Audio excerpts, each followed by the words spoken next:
Eto mga idol, mag-reaction tayo dito sa magtitinda ng balot. Grabe, napakalupit ang boses mga boss. Ibang klase. Talagang kahit kayo, magugulat kayo sa boses ni Kuya. Let's go, panoorin natin. Tara! Nakakita mo talaga lalaki. What? What?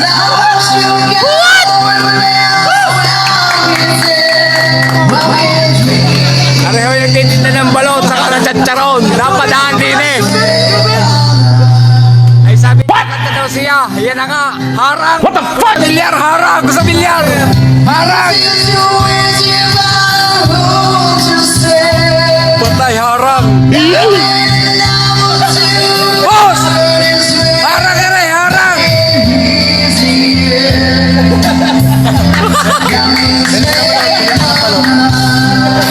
Boss!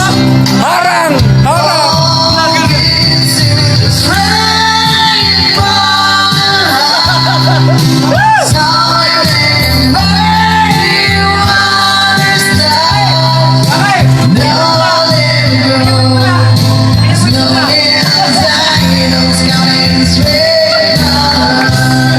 Ayo!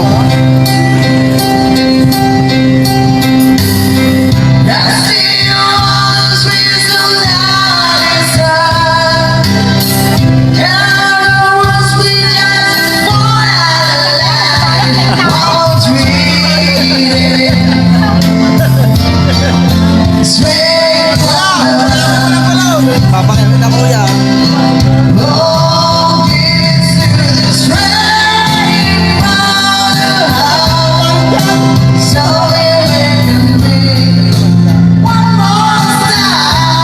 Sabi ako mga nito. Harang no!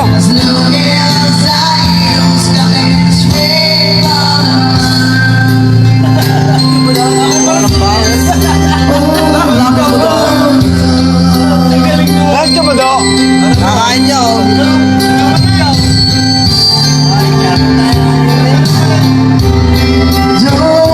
Vendor ng balot at tsatsaron.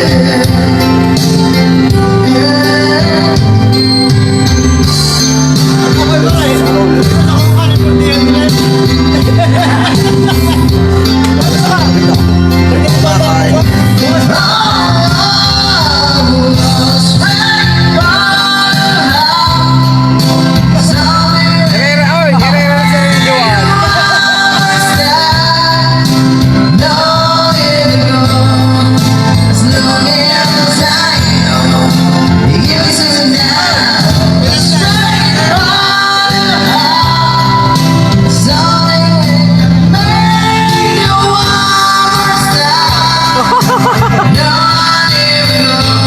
Harang yan oh!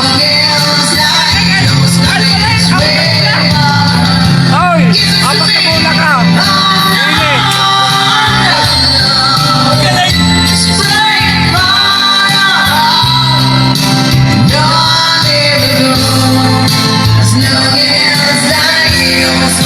Sige! Harang ka ngayon!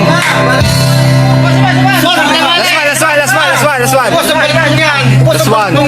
Wow, grabe naman tong taong to mga idol. Nagtitinda ng balot pero halimaw pala pagdating sa kantahan. Ibang klase talaga ang ating mga dugong Pinoy.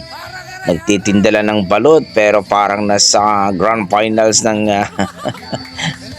Pilipinas Got Talent mga idol. Ibang klase. Para sa akin mga idol, na-amaze ako at napakalupit ang kanyang kinanta, Straight from the Heart mga idol. Alam naman natin na napakataas yan pero easy lang sa kanya. Para sa akin, kung i-relate ko po ang kanyang performance na sa mga 9 mga idol, ang sarap sa tenga, ang galing, ang taas ng boses at talagang ang sarap sa tenga mga idol. Wala akong masabi kundi napakalupit. Kayo, anong masasabi niyo sa kanyang performance mga boss? Na-appreciate nyo ba? Nagustuhan nyo ba ang kanyang rendition? Please comment down below mga idol para ating pag-usapan yan. Ang ating mga dugong Pinoy pagdating sa kantahan mga idol. Malupit talaga yan mga boss. Hopefully mga boss, itong si Kuya ay talagang sasali ito sa mga singing contest like PGT at Tawag ng Tanghalan. Sigurado sisikat ito mga boss at mananalo to. Okay, hanggang dito mga idol. Maraming salamat. Ingat po kayo lagi.